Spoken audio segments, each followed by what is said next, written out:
You are listening to This is Oklahoma, hosted by Mike Hearn, telling stories of Oklahomans and those that have made it their home.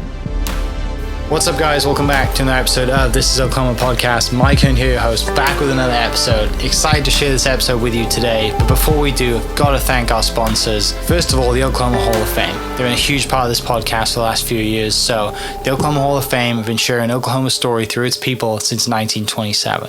For more information on the Oklahoma Hall of Fame, go to www.oklahomahof.com. And for daily updates, go to oklahomahof on Instagram and give them a follow. Our other sponsor today is the Chickasaw Nation. Now, the Chickasaw Nation have sponsored pretty much everything in Oklahoma. They're a huge supporter of Oklahoma. And it's an honor to have their name and their brand supporting this podcast. So a huge shout out to Governor Anatoby for supporting this podcast. It really means a lot. And finally, our third sponsor is 988. The Oklahoma 988 Mental Health Lifeline. 988 is a direct 3-digit lifeline that connects you with trained behavioral health professionals that can get all Oklahomans the help that they need. Learn more by visiting 988oklahoma.com. That's 988oklahoma.com. And now, let's get into today's episode. Who thought you'd be on this podcast? Well, I'm kind of raspy because I've been singing your head off. I've been singing in loud bars for 4 days in a row. Which is not a bad thing, right? It's so much fun. Having that raspy voice will make you sound cool. Oh, good. Right? So some people may say. You know, when you always listen to that rock star, and you're like, oh, you got a raspy voice. Oh, yeah. Cool. But I guess we'll kick it off. Okay. Please welcome to the podcast, Sarah Sears. Am I saying that right? Yes. Because I have an accent and I kind of tend to mess things up with an accent. It's a simple one. It's a simple one. Thank you so much for coming down. We recently reconnected, I guess, in kind of a funny way. Oh, yeah, that was really funny. I think you should tell that story to start it off, how we reconnected. How you randomly were like, hey, that you're at TEDx with your friend and I'm on stage. Yeah, I mean, well, you asked me to do the podcast before. Was this 2 years ago? Yeah, and it was just bad timing, and there's some conflicts of things going on, and I just thought, it's not good timing, and so I told you no. And then your whole TEDx talk was about saying yes, and I almost always say yes. So yeah. I kind of always felt that lingering guilt of like, why did I say no to him? And so there, perfect opportunity. It was perfect for a round two. Glad it happened, and the world or fate or whatever you want to call it puts us together, which is great. But I think for most people who don't know you, I'd love to just dive into your story and talk about kind of where you grew up, who you are, and kind of what shapes you into being a designer. Because being a designer there's so much that comes into building a logo and a brand that the general population and general people who don't get design will never see and might not even understand. So I'd love to spend, however long we can do on this podcast diving into that. But let's start with I guess, your upbringing an Oklahoma story. Sure. So, I was born here in Oklahoma City. I mean, not that far from where we are right now, actually. I was born at University Hospital, which is now AIGA Med Center. Yeah. And, but before that, right before I was born, my parents lived in California. So, but my dad was from here and my mom was from there. And so he brought her out here to live. And so I went to, I moved away for a little bit, but came back quickly and went to kindergarten at Wilson Elementary, which is just right over here. Yeah. And now I live in this neighborhood. So I think that's kind of a full story. But my earliest memories, I know, are just like running up and down these sidewalks. And so I love this neighborhood. And then I ended up moving, I was a suburb kid in the 70s. So, out in northwest Oklahoma City, went to a lot of different public schools and then graduated from Cassidy High School. So do you have like a kind of an influence at a young age or someone that, or just why design? Like, do you have someone that takes you towards that? Are your parents in the design world? Sure. No. Okay. No. But my mother's an art teacher. And I was always very artistic. My grandmother was a painter, my mother's mother. And then so anyway, I was drawing and painting from, the minute my mom could put art supplies in my hand, I guess. Yeah. And but because my mother was an art teacher, I was a little bit of a rebel. So I kind of, my mom taught art classes in the schools that I grew up in because they didn't have an art program. So she actually volunteered to teach there, and she taught at the art museum. And so, but at a certain age, I got critiqued by my mother, so I quit taking art classes. So I kind of did this rebel thing where I was like, you can't make me take the art classes. And I continued to do art in kind of my own way, but not much around my mom. It was probably pretty mean, but I started taking it again in high school. And I was really successful with it. I was kind of the kid when I was little that they would say, draw a picture of your dad for Father's Day, at the mall, and I would just win the bike, Yeah. I was really good at it. Really good at it. And mostly life drawing, I loved, my mom started sending me, honestly, I think it's really funny, probably over near the Paseo or on 18th Street when I was in high school. I might have been like 14. My mom would drop me off at this like beat up garage with paper, and she would just drop me off there, and there'd be like all these people in there, like probably 5 or 6 artists in there, and a nude person, and I would just do life drawing all day, and I'm sure my friends are like, what? And I'd be like, yeah, she dropped me off at this neighborhood, like I didn't know where I was, and then she'd be like, I'll be back this afternoon. So. Yeah. But that was just something I was actually really good at, and then I didn't really find out about design. I kind of knew I didn't want to be an artist for a living, though. The life drawing, I was just good at, and I lost time. When they talk about, getting in the zone, and you just kind of lose all sense of what time it is. But if someone asked me to paint something, or if I was pressured to paint something, I just kind of shut down. I didn't like that at all. So the thought of doing that all the time. In Oklahoma City at that time, even though we had the Paseo, it was not a place that you could look around and see, I could make a living at this. Right. And I had a lot of friends. My next door neighbor, she was always in the arts festival. We had a lot of artists around our community, but it just wasn't. So when I went to school at the University of Kansas, I signed up for the art school because that was the only thing that I could think of that just kind of stood out. Head in this direction, I guess. Is KU known for having a really good art school? Yes, but I didn't know that. Okay. I went there because it had the top 10 most beautiful campuses in the country. I saw it in a magazine, and That's brilliant. I didn't have a lot of resources for that, so I thought, okay, that's close, it's affordable. I could go there, and it's beautiful, which was really important to me because I'm affected by my surroundings. So anyway, so I went there. I later found out it was one of the top 10 design schools in the country, so I kind of lucked out. Yeah. But I think that when I found design, it was problem solving.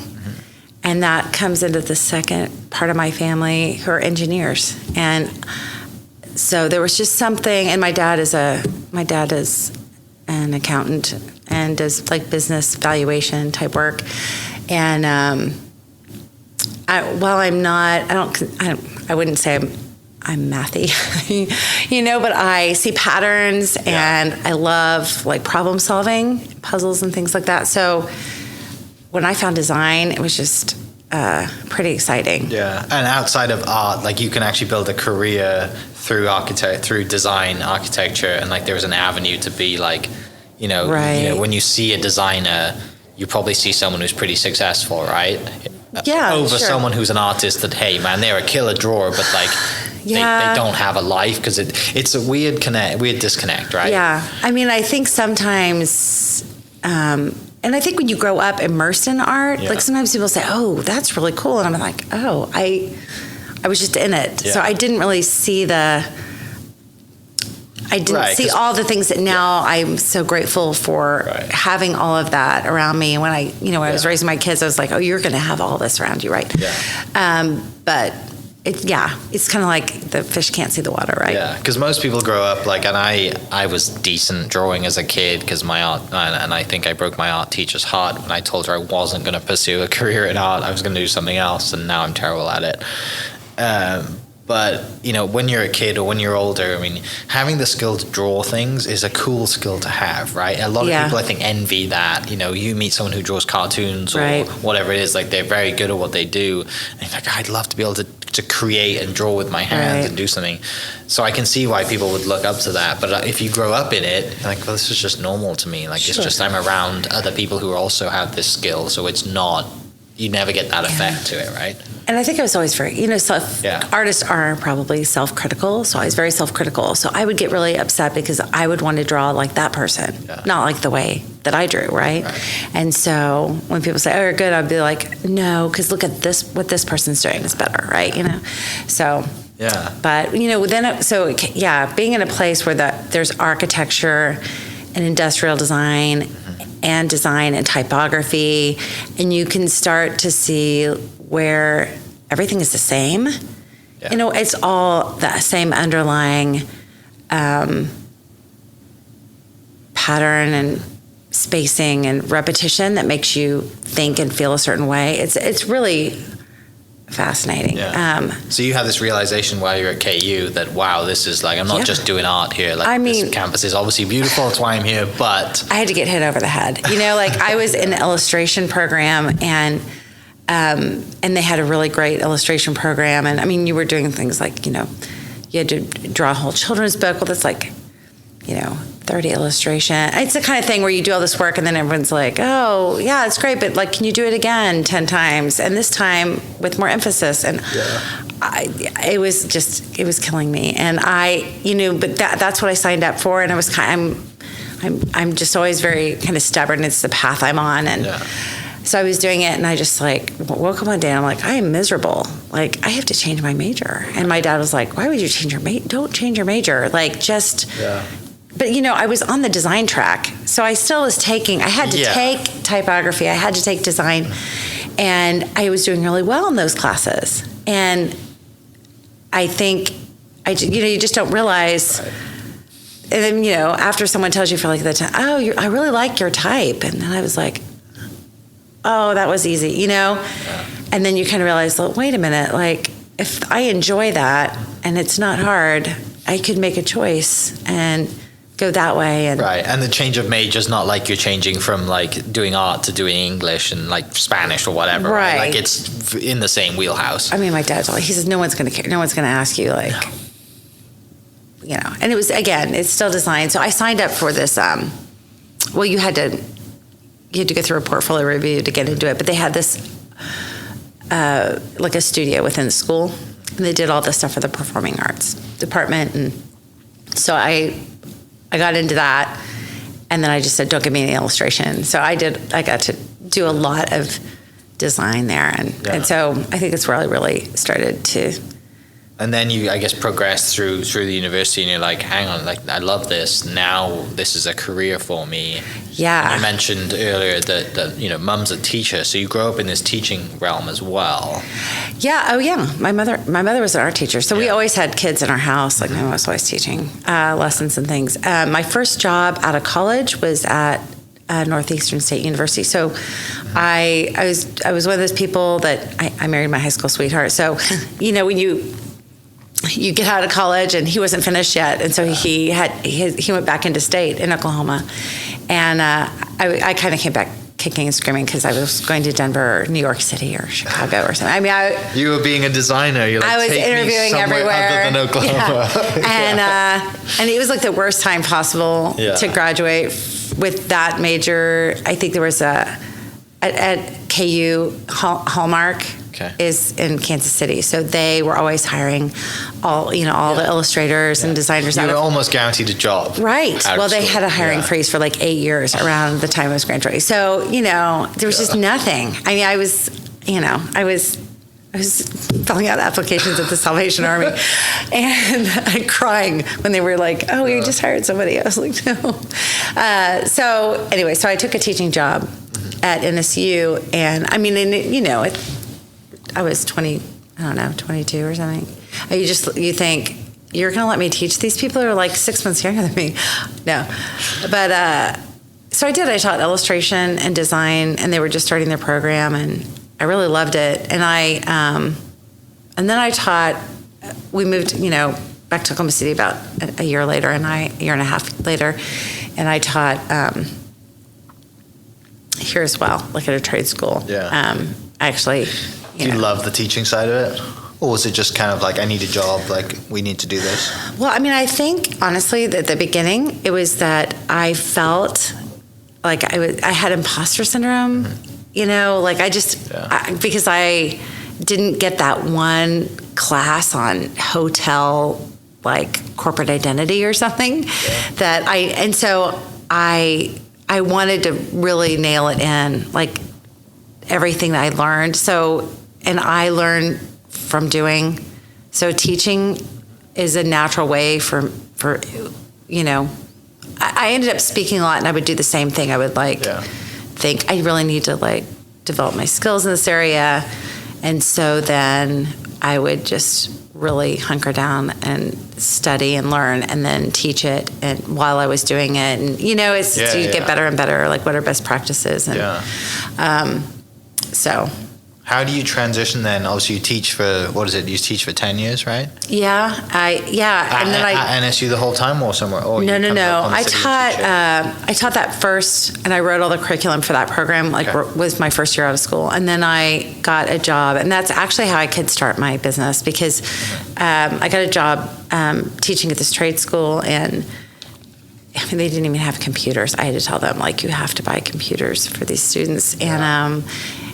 And so I would work from 8 till 1, and then in the afternoon I started my business. Sure. And then I taught from 6 to 10 at night. So I was working a lot back then. But then, I mean, you're young, right. So what else are you going to do? But I wanted to learn how to do all the things that I hadn't done yet because I was so young. And so I would take my kids, on tours to fine arts engraving, and I was friends with a lot of the print shops, and I would learn. And so then I would, with every project I would kind of supplement, what I was teaching them. So they might have their normal curriculum, and then I would say hey, let's look at how this print job is going to go down, I would. So was the goal then, it sounds like the goal was always to kind of have your own spot, your own business. Well, I mean, nobody was hiring. Yeah. The big ad agencies when I graduated had just laid off half their staff. Also, Oklahoma City was kind of an advertising town. Yeah. When I moved back. A lot of places here, right? Yeah. I mean, it was a big ad agencies. Who's standing out? Jordan, Ackerman, all those places. Yeah. And I went to a very design-oriented school. So, which is very different. Mm-hmm. I mean, advertising, I'm not even going to really explain it because that's not my background, sure. But it's more campaign driven. Yes. I mean, it's centered around products usually and things. So I came out and I was just a super corporate identity geek. I mean, it was before branding. Yeah. So, I mean, if you gave me a copy of the NASA standards guide, that was the best thing in the world, but just the idea that you would create a trademark and that would be represented and all the standards around that was really exciting. And I think when I moved back to Oklahoma City too, I was driving around town. Oklahoma City at that time was not pretty. It was not very pretty. I was pretty upset not to be in Silver. Right. But at some point you have to say, I mean, at the time, the person I married, their family was here, my family was here. My family was very spread out though. It left, right? But their family didn't. And so that was the culture I kind of married into. And I was just, I'm just kind of that person where after a few minutes of being sad about it, I was just well, I mean, if I'm going to be here, I better like it, right? Mm-hmm. And so I remember just driving through Oklahoma City and looking at the logos on signs and things and thinking, and while I could appreciate all of the like retro. A lot of neon and beautiful old signs and things. There was just a lot of new stuff that was just crap, you know. I mean, just awful. And then you think, well, that is my environment. Right. You put that sign up, now that's on my street. Now I have to look at that every day. So I sound like such a snob. But, you know, it's like, But it's your profession. That's why you see it that way, right? Sure. But like you go to other places and you just are like, and I mean, of course, I'm looking at it from different, I'm like, ooh, how did they manufacture that? That's really cool. But it's just, you can control these things. It's kind of like, you know, you can hire an architect and build something really beautiful that's going to last forever, or you could just pop up a quick brown box, but it's still there, and now we have to look at it every day. And if you just put some thought into it. But when you do think about those things, especially with trademarks and things, there's such a story behind it. Yeah. Do you think, like, because around the time obviously you started and obviously the internet was kicking off and branding and like visually it became more of like you need a platform and you need a logo and a brand. Seems like you started at just the right time, right? Like just all of this thing is coming together and kicking off. I mean, yeah, probably. Like it seems like I hadn't really thought of it that way. Yeah. At the time, it felt very painful. I'm sure, yeah. But it's very painful, Mike. It was just like driving through Oklahoma City, yelling at people's logos. Well, no, but like you know, there wasn't a lot of people doing that. I mean, I started my business because my dad said you're not going to make any money anyway. No one's hiring you. Yeah. And so I thought, well, that's great. I'll start my own business. But then, you know, nobody knew what design was, and no one cared.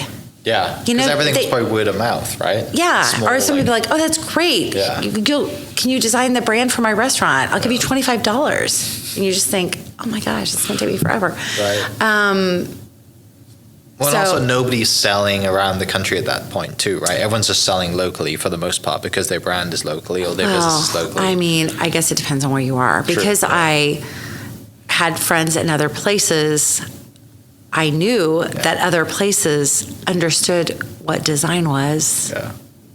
And they could sell it. Like and they were getting paid last to get everything. Like 10 times. Yeah. I mean, not that, but you know, at some point you realize I have to like eat.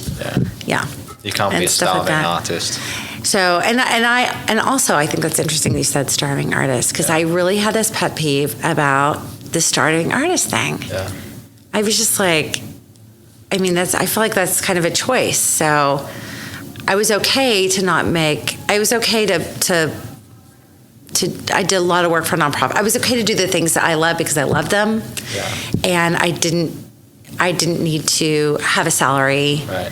I chose being independent, and so how do you go down? Yeah, how do you go down the route of like educating people that hey, you do need design, you do need branding, and then growing the business? Because obviously it was successful because you still do it today. That's true. I actually started something called roundtables. Okay. And I did them not every month, but because you know how it gets to Christmas, nobody wants to do anything. It starts in November, really, doesn't it? Thanksgiving's and also there's summer. Christmas is now 8 weeks long. But I kind of figured out, I probably did about 8 a year for a while. Okay. And I just started thinking that, you know, it's just that people don't know. So you just invite people to a round table and have a conversation? Sure. So I started doing them like on Thursdays, and I would order lunch. Who wants to come? And I got up to where I was having like 30 to 35 people. That's really good. And I would just pick a topic. Yeah. So I even had my dad one time because he did business valuation. Mm-hmm. And he was kind of just, you know, bullshit, you know. And so I said, really? Well, you know, then why is Coke's value so much more than, you know, another company's? And he's like, oh, okay. So he ended up really diving into reading all this stuff and did a presentation for me on the value of brand, like from a financial, from a CFO perspective, which was really interesting. But yeah, we did them on anything we kind of wanted to know about. And I just thought, if someone's going to, I would never want to hire a designer. This is what I would think, because it would be kind of scary. Right. You're going to pay a lot of money to somebody, and you're not going to know what you're going to get, right? So I thought, you know, how do you prepare people for that process? Will you tell them, like, this is what that process looks like. This is the quality. this is how you get to good quality. These are all the steps you take. And then here are the variables. So, if you pay this for a website, this one might be what you're getting. When you get this for a website, this might be what you're getting. Yeah. So, it's going to be a different process, basically. And it's fine. If you want a $500 website, maybe you just need a page and way to contact. That's great. But the design is going to direct, the goal, the outcome, what you want to achieve is going to direct that. So I started doing that, and it's super. It makes so much sense. It's basically what I do with a podcast, right? Right. You just meet. It's a way to meet people and educate people, and it doesn't cost them anything, right? And also you get business from it. And there was new stuff happening all the time. Yeah, you're never going to run out of content, ever. So then you would just say, and then I'd want to know about it, right? So then what is branding? So really when branding started to come up, we started doing this life cycle of a brand. We just started out doing 3 different ones, but just really talking to people about because people say, well, we don't have a brand. I'm like, everybody has a brand. But people didn't realize what it was. They didn't know that it wasn't a logo, that it was more about how your customer feels about you, which is kind of hard to explain to people. It's hard to put it into those terms, right? You're because the moment you talk like a scientist, you lose them, right? It's how do I explain this to someone who's never heard about this before, but also get across the points where how this is important, and the skill obviously is educating, which is great because you come from an education background too. I used to ask people, I was in this business group and I used to quiz them all the time, and I'd say, okay, I'm going to tell you what some different things are, and you're going to write down a piece of paper, right? Yeah. Okay, so write down what PR is. Mm-hmm. Now write down what advertising is. Now write down what marketing is. Well, very quickly, they're super confused. They're writing 3 the same things down. Yeah. These are all the same. Yeah. No, they're not. They're not. They're very different. Anyway, and so through that, then you slowly went through a period of educating the local businesses, local people, and word gets out that branding is important, and the business starts to kind of climb the ladder and grow every year? Sure. I think it's more, we probably were there at the right time, because we were doing that kind of work from a design perspective, design thinking perspective.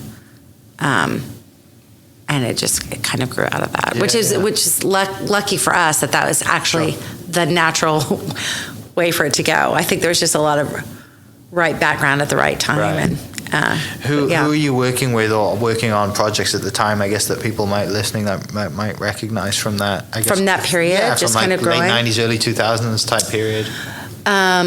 Let's see. Well, is there any ones that stand out for you? Well, this was super proud. This one. Is it really? Yeah. Full circle moment. Yeah. So, and this one was kind of interesting because we had to present everything to Mr. Pickens. Yeah. So an experience. I didn't actually get to admit that the board took that upon themselves to make that presentation for us. But it was a great one because it was really,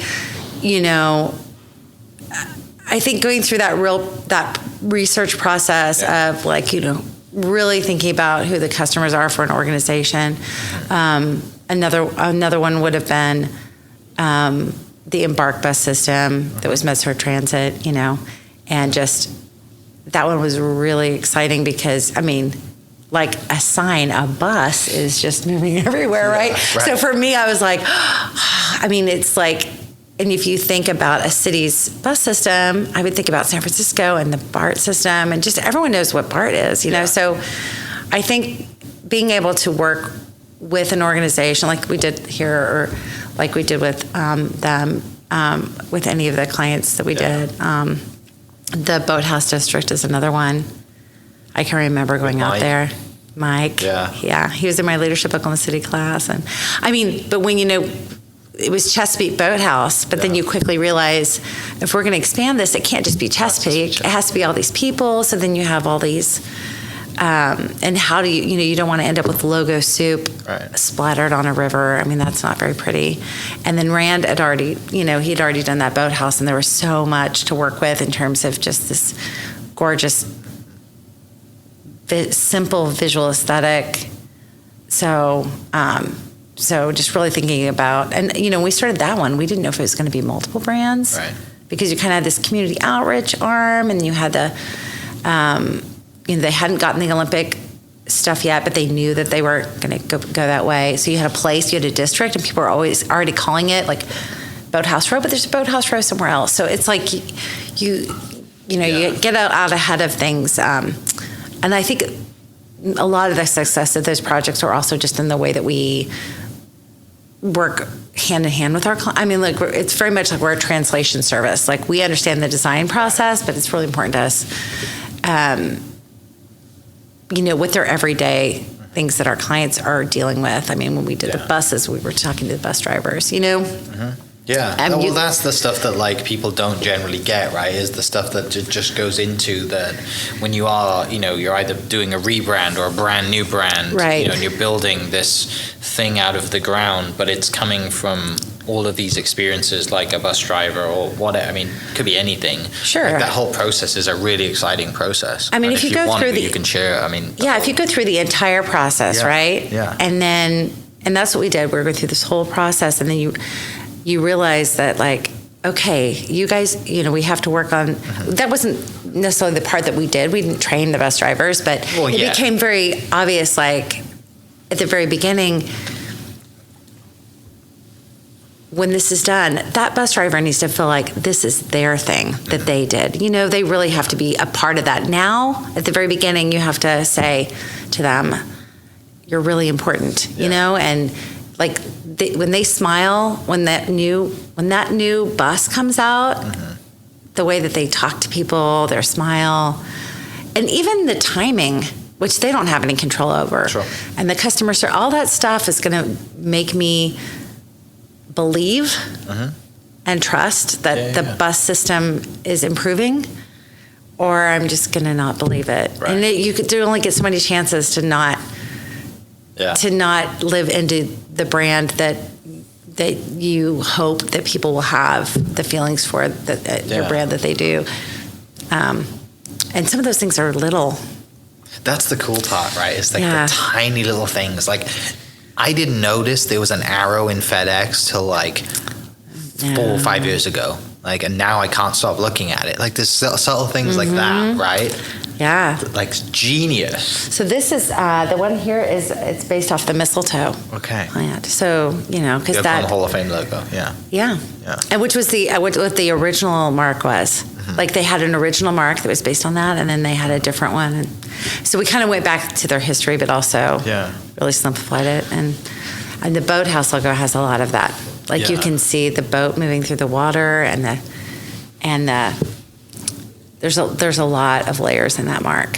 So for people listening, then, if someone's going to go through this process with you, what is that process? Like, I mean, it seems like there's a lot of interviews and questionnaires, and just like how does that?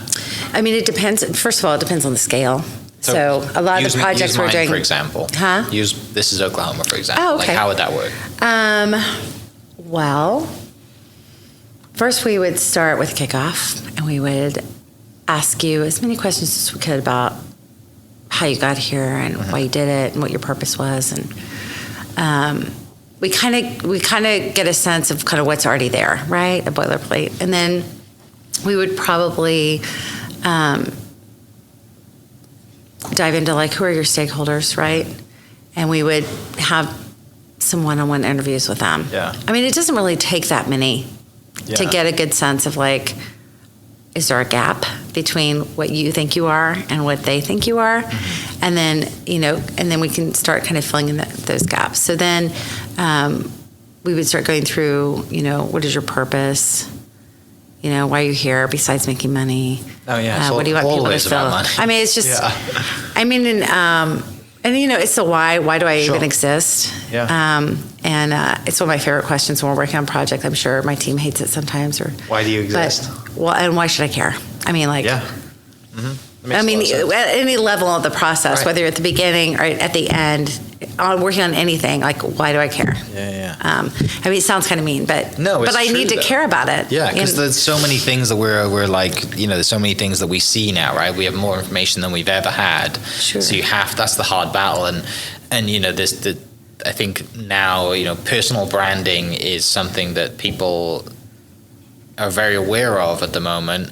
But even to like getting, like a friend of mine's daughter was like, she's, I don't know, going to school, she'll be going to university in a few years, and now like he didn't want her on social media until a friend of theirs was like, she's not going to get into her sorority that she wants to get into unless she has a presence on social media, so like we look at like ourselves and like our social media pages as our, if we look at them as our own personal brand, right? And now it's gone to a point where like in the late 90s and early 2000s this really wasn't a thing, and now it's like, wow, branding is the buzzword, everyone's talking about it, right? How do you see people going who are just not designers going about building like their own personal brand, right? Like, I hate this. Does that make sense? Yes. Just how different it's changed since you've been in the business for 20 years. And I think it's exaggerated things. So like if you look at things that I've always thought about, like there's good design and bad design, but a lot of it is figuring out, when you're designing something, you're really thinking about what are the basic elements here, like what am I trying to communicate? And I think the kind of tragic thing about all this stuff is the homogenization. People not looking inward, but looking outward at what other people are doing. Then you get, it's one thing to hop on a trend at the right time and, to be in the know, if you will, but you want to do it in a way that's, and this word is overused, but authentic, right? Yeah. Like there's something different about all of us. And it's like making a cake, right? Like the different ingredients are going to make what it is.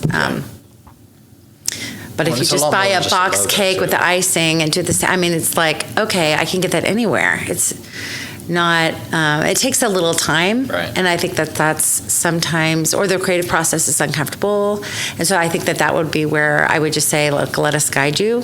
Like we know all the steps that have to go through, but even when you get down to, and everything needs to build on itself, right? So you got purpose, you got your mission, like all that stuff needs to line up. It can't have a conflict, right? Because then you'll get found out pretty easily. Right. But then when you start getting into values, I think that's really interesting. I just read this book by this woman who she's got a PhD in core values or something, but she's assigned values to every country. And when you start looking at them, you're like, oh, of course that's their like underlying value. But if you had an underlying value in a country and then a state, like you kind of start getting into this like, down to these, like, what is my personal value? Well, if I grew up in this state, in this country, I think United States' highest value in this book, according to this book, is entrepreneurialism. I'm like, of course it is. Of course it is, yeah. American dream. Of course it is. Yeah. And so, but then, it'd be interesting as a designer if you're working for a company in a different country, knowing like, what are those layers beyond just the person, like you said, you're going to have a personal brand. Mm-hmm. You might work for a company brand, If I go work somewhere, if I'm not doing it for my own company, I'm going to choose a company that has the same value system as me. And this is why it's so important for a company to know what its values are. Yeah. Having a hard time attracting people or keeping people. If you say you're a certain way on social media and then I show up to work for you and within a week, I don't see any of those values showed up in the way you treat me or what the experience is, then you've lost me. Right. And employees are like your biggest stakeholder, Yeah. So. Yeah, that's why I love the design thing, because it's for people from the outside, they just see it as a logo and a slogan, and what does that business do, right? And then they might read the about section on the website, maybe, and they get it. But right. But design is always human-centered. There's so much more into it, and it's so like. I can see why you get jazzed about it, because it's like it's so personal to that business that even if it's just one person who started that business, right? Or if it's a giant corporation, like when you dive into those values and you dive into that CEO of 1,000 employees or whatever, and you figure out what makes them tick and what makes the business tick, and that's why the business has the values it has. Like that's super interesting stuff. That's good information. It informs everything. Yeah. And they might not want to tell that story, but then you have to be like, look, the education is you need to tell that story, and that like. And you may not tell it all in that way, or you might have certain certain things that you keep for your internal people because that's part of your culture, and then certain things that you're like, this is how those values show up for our customers. I think to me, what's fun is the whole ecosystem of it all. Mm-hmm. Like, I started in this one little place, but when we would design a logo and things for people when I was very young, like, you would ask them, how did that go, right? Well, if they didn't know how to use it in the system of their business, right?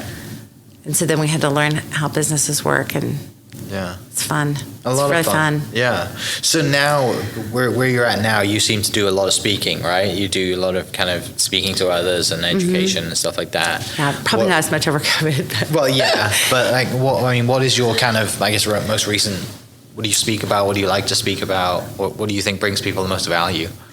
Well, sometimes I just like looking around, seeing honestly, sometimes it's just being in the moment. Like I went to a presentation at the Innovation District because I had a young client that I've been working with, kind of almost as a mentor, and I saw it and I said, hey, if you want to, I think you should go, but I'm happy to go with you, And it was interesting because it was venture capitalists, and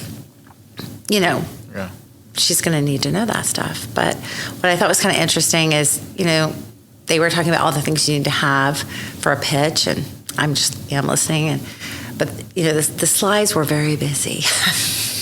And I think at some point someone said, design is not important. That's what I thought. Stand up out of your seat. Well, Excuse me. But I get it. It's their perspective. Yes. That's what they're looking at. Sure. And I think that sometimes when people hear design, they don't realize that good design is going through all that complicated stuff.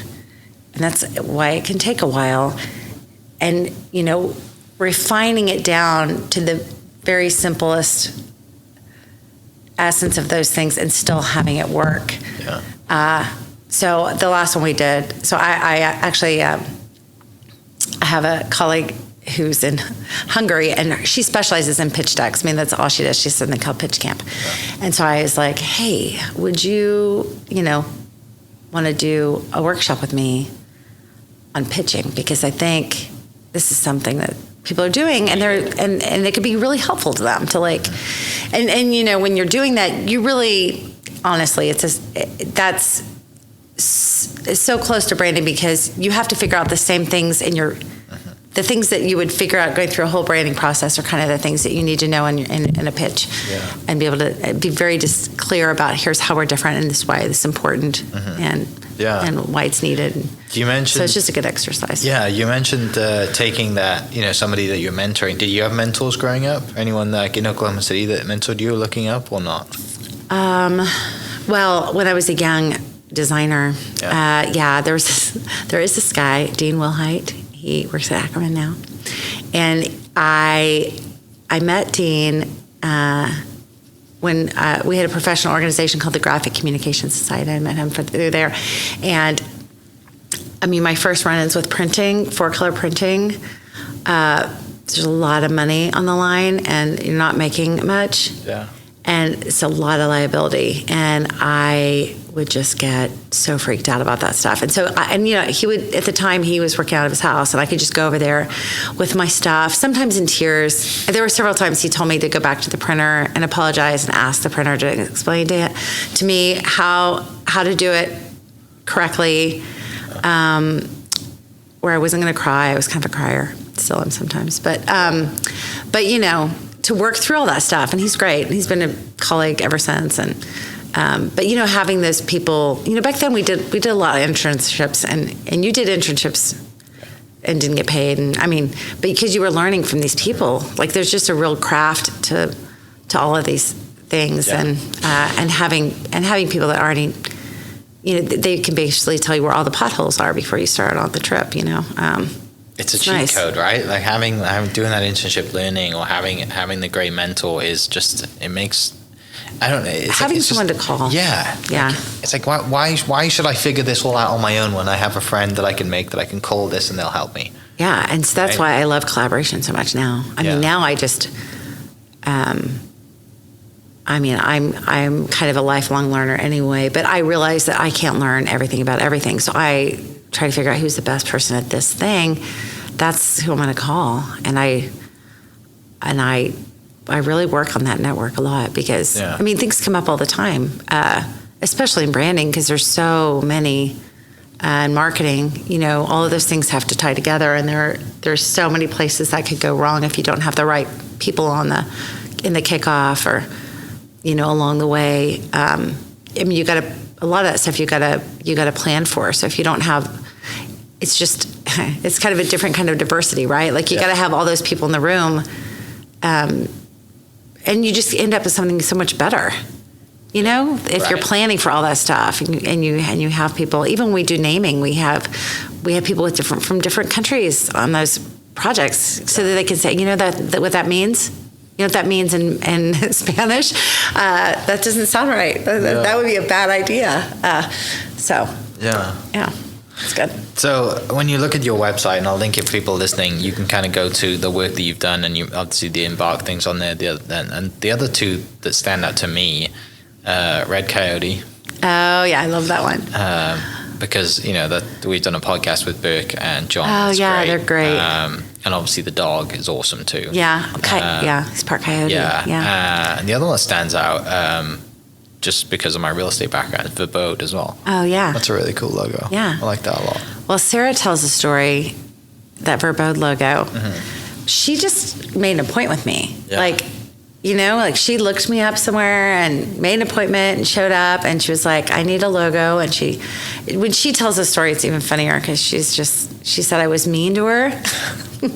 I know I wasn't, but she's like, but it was one of those things where she named the company, right? So half of it's already said done. Something like, I think that maybe your name could, would you be open to changing your name? And I think what she heard was, your name is awful. Get out of my office. I'm the professional here. I'm telling you that you need to do something She else. tells it. It's funny. Yeah. I always say, I didn't say that. And she's like, I felt that you did.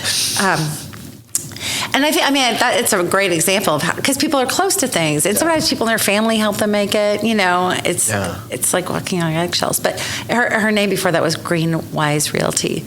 That's much better. That's much better.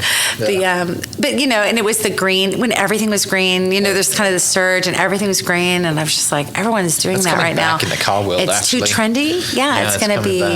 It's going to be. You're going to get sick of it, Yeah. And but Verbode, green home. So yeah, makes sense. Yeah. So kind of like bringing it to kind of modern times and kind of what you've been up to recently. We first connected, I think, on Twitter because of the state rebrand that was going on, and people. The thing I loved about the state rebrand was because for some, you have a bunch of people who aren't designers getting in on Twitter, and people love to light people on fire on Twitter. The thing I loved was that Lieutenant Governor Pinnell was equally in on it. Like he was in there battling, and I scrolled Twitter for so long, just reading his responses, and I loved that. And he's been on the podcast, and I think he's great. Yeah, he's great. But because that was like a bit of a topic at the time, right? Because there's nothing else going on politically. So what can we go mad about? Oh, let's go mad about this money that's been spent at the state rebrand.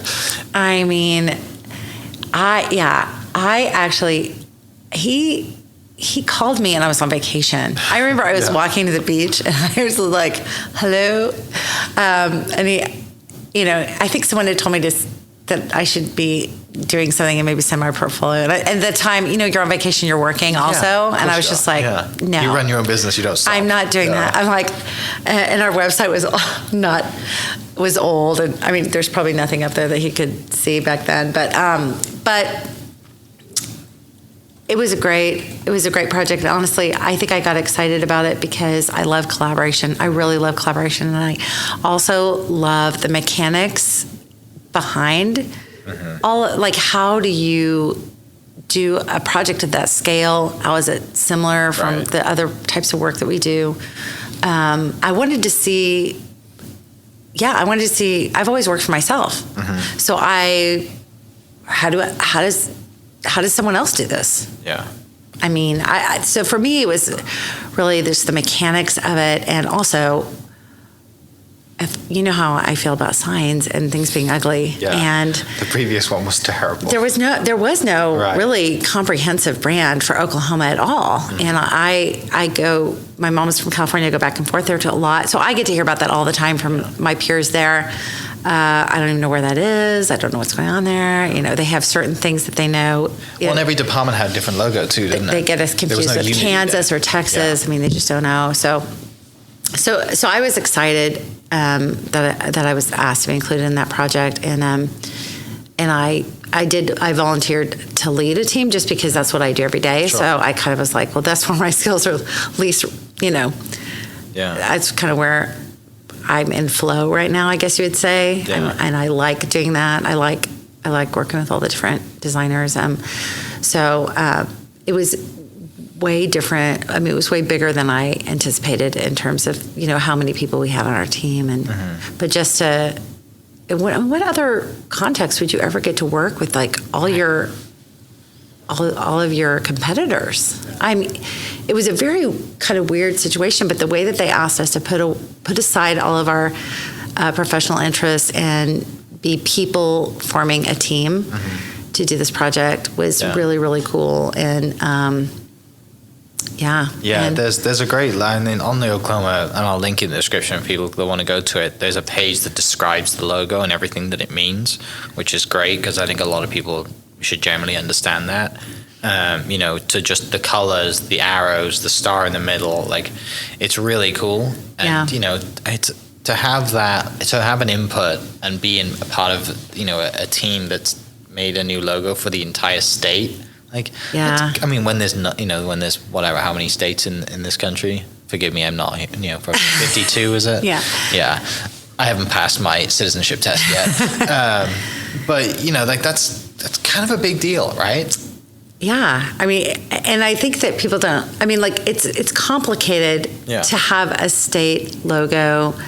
I think I was very lucky that we ended up on our team with a lot, several people that had deep experience and identity like I did, because it has to work for the justice system, the health department, the parks. I mean, you have to have something that can cross over into anything and still work, which is very unusual. I mean, that you wouldn't have that maybe for a company per se. Yeah. So, and then so systematically, just the complexity of having a state brand and having it being used everywhere.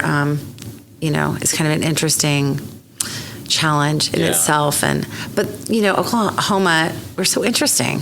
There's so much going on here. And there was so much visually to draw on when you start looking at all the cultures that were here before we were state and came after, and just there was just a lot to kind of pull from and simplify down from. Yeah. So it's really fun. I think it's an honor. It's cool to be involved in it as much as, and typical, like when stuff dies down, right? So like the heat kind of wore off and cooled down a little bit, and now nobody probably remembers that time. And now it's just been, accepted and welcomed by everybody. And I think a lot of people were like, I think the Imagine That thing got some attention too, because that's just an open-ended Imagine That. I think we kind of knew that was going to cause some issues. But not issues. But either way, you can always take something and go either way with it. So but what in the research, the reason that came out is because what people would say when they would come to Oklahoma was just, oh wow, I'm so surprised. Yeah. People still say that. They'll continue to say that for a long time. Yeah. And it was interesting. There was a guy that came and did a presentation, I think on Nebraska, and he would, and someone, I thought I maybe asked him a question, but maybe it was someone else. But what was your first impression? Because he was talking about goat. He goes, I was so surprised. And we had just done the research, and we were all like, see. So, so imagine that came from that surprising, element. But, people don't realize, when you're coming up with taglines and slogans, we had to run 150 taglines through an international trademark search, and we had a week. That's so much to do it. That's so big. It was just a lot, when you're working on something at that scale. Right. But it was fascinating to do it, and it was a real honor. So yeah.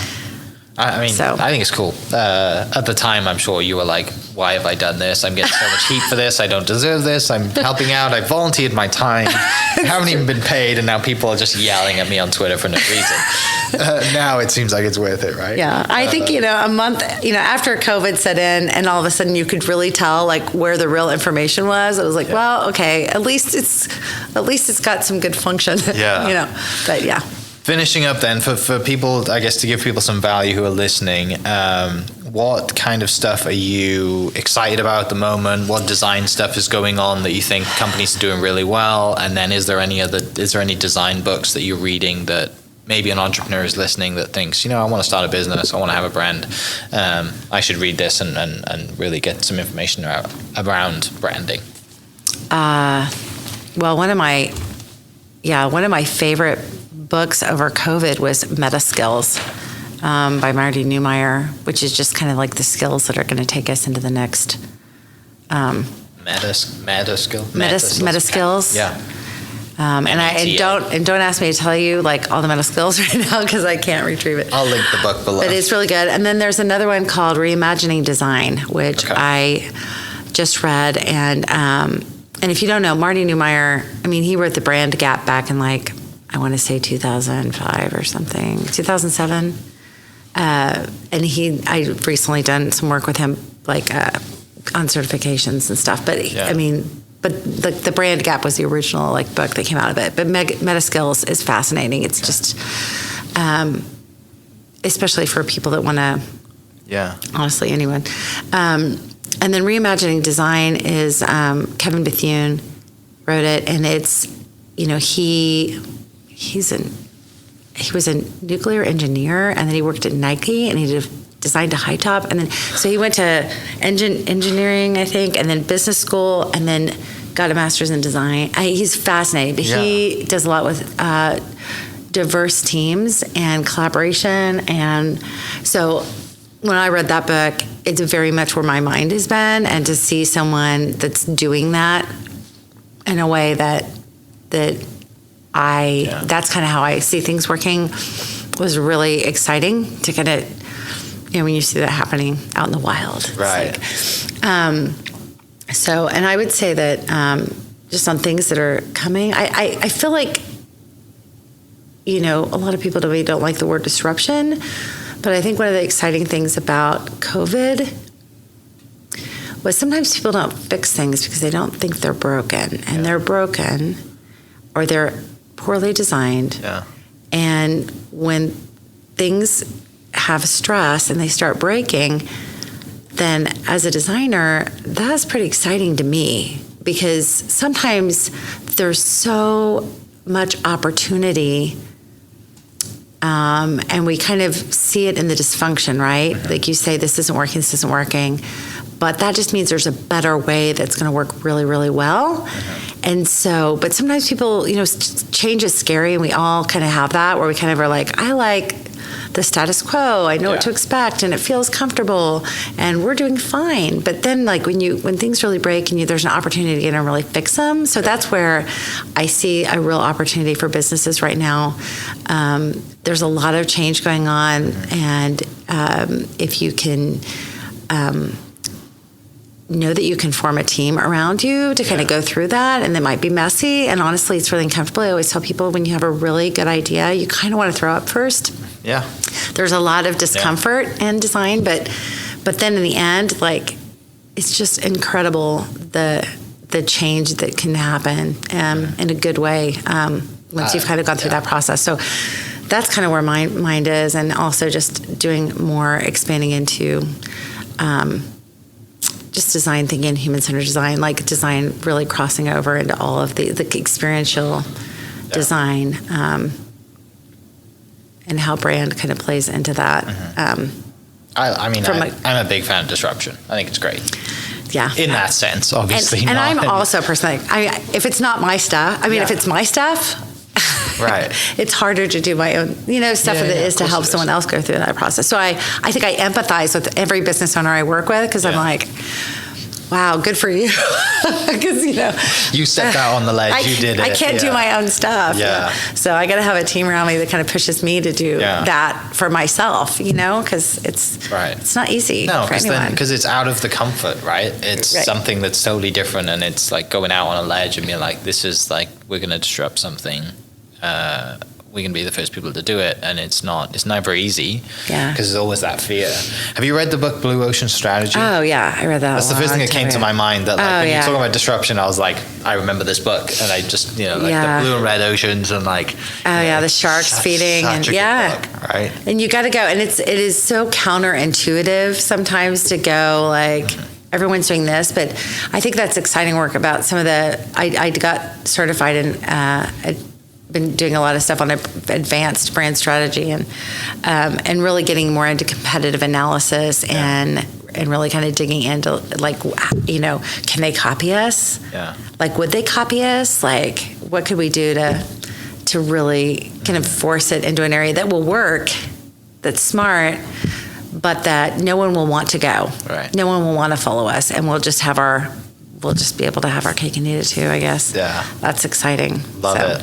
Well, thank you so much for spending an hour of your time telling some stories. I really appreciate it. I know it goes by super fast, and I'm sure we could talk for hours and hours as well about design, because I nerd out about stuff that I don't know anything about, but I think it's cool. So for people listening, I'll link your website below, which is sdesigninc.com. And then if people want to reach out, they should go through the website. Is that the best way to get to you? Yeah, sure. That's a great way to get to me. Yeah. Cool. And then anything else you want to just finish with that you generally leave? I don't know. What is your finish line on your talks right now? To inspire the next generation to be designers. Oh gosh, that's a lot of pressure. Well, I don't know. I would just leave it with this. Like, there's if you've ever read the book Blink. Mm-hmm. It's Malcolm Gladwell, but he talks about like when people walk into a room. They have like a million thoughts that go through their head within a second, and so when I read that, I remember thinking that's design, right? So just being intentional about making the world a better place, I guess, and better experiences, better design. Yeah. It's good. So you don't throw up when you're driving through your neighborhood. I don't want to throw up. Looking at terrible signs. Just one by one, changing the way Oklahoma City looks by its signs. Sarah, thanks so much. I really appreciate it. Yeah, it's great. I'm glad we got to do this. I'm glad we bumped into each other at TEDx. The world does amazing ways of reconnecting people. So I really appreciate you coming on the podcast because, I understand why you couldn't when I asked you to the last time, because obviously, you're being paid, not being paid, but you're working with the state rebrand and a client and all that nonsense. So I'm glad we made it happen finally. And for people listening, I'll put the links to all of the books we've mentioned and Sarah's website, and you can check her out, and we will catch you next episode. Cheers. Hope you guys enjoyed that great episode. Thank you so much for listening. As always, huge shout out to our sponsors, the Oklahoma Hall of Fame, sharing Oklahoma story through its people since 1927. For more information on the Oklahoma Hall of Fame, go to www.oklahomahof.com and follow them on Instagram for daily updates at oklahomahof. Our other sponsor, the Chickasaw Nation, amazing sponsor. They do amazing things for the state, and they're always sponsoring something in Oklahoma. They're a huge supporter of Oklahoma, and without their support, we wouldn't be able to do what we do. And finally, our third sponsor for today, the Oklahoma 988 Mental Health Lifeline. 988 is the direct 3-digit lifeline that connects you with the trained behavioral health professionals that can get all Oklahomans the help that they need. Learn more by visiting 988oklahoma.com. It's 988oklahoma.com. Thank you for listening. Thank you for listening. We are inspired by those around us and hope that you are too. Make sure you subscribe to this podcast on your favorite podcast platform and leave us a review so we can keep telling your stories. For more great Oklahoma content, follow This Is Oklahoma on Facebook and Instagram.